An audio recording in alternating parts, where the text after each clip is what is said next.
Xiaomi's latest affordable flagship is here, and we have the Pro model. So this is the Xiaomi 14T Pro. And there's a lot to love about this phone, from its screen, the power it has under the hood, and its cameras.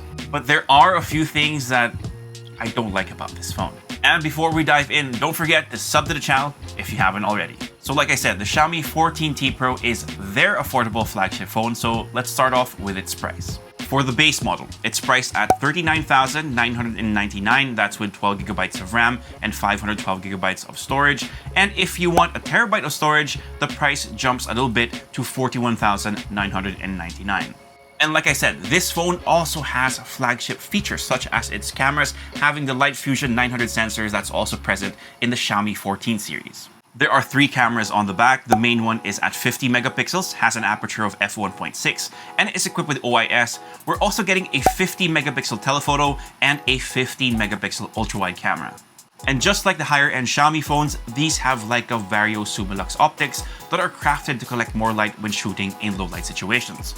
Now we're also getting Leica's color profiles that can give you more true-to-life images or something a bit more vibrant depending on the look you're going for. To be honest, we still haven't had a chance to really test out the cameras on the Xiaomi 14T Pro, so stay tuned for more images in our full review. But let me know what you guys think of the camera samples that we have so far.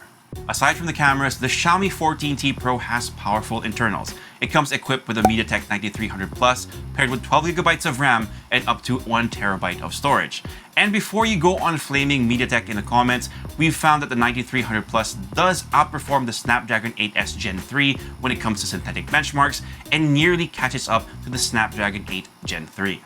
And if you're already typing it out in the comment section, well, there's really nothing I can do to stop you, right?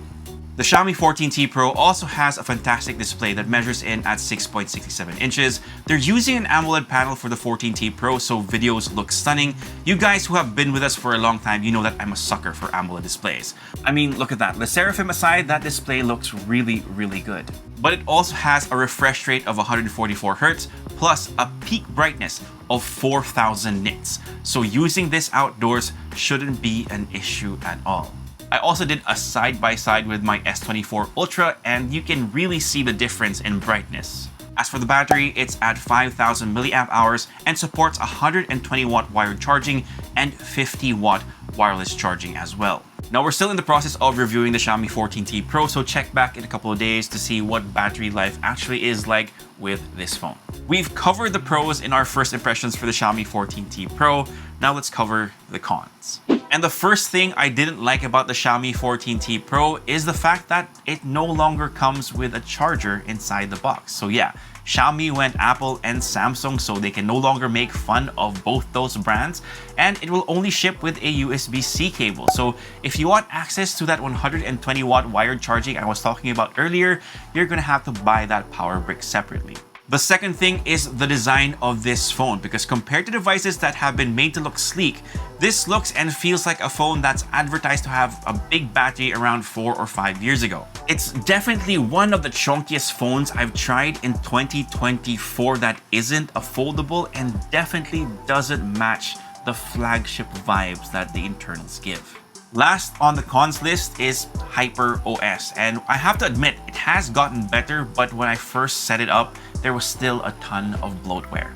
Now, if you saw my short TikTok or reel about this phone, then you already know that this device left me with a bad first impression, mostly because of its ergonomics. And I'm hoping that doesn't last, because there's some seriously promising hardware under the hood of this phone. So do check back in our full review where we can give our final verdict for the Xiaomi 14T Pro.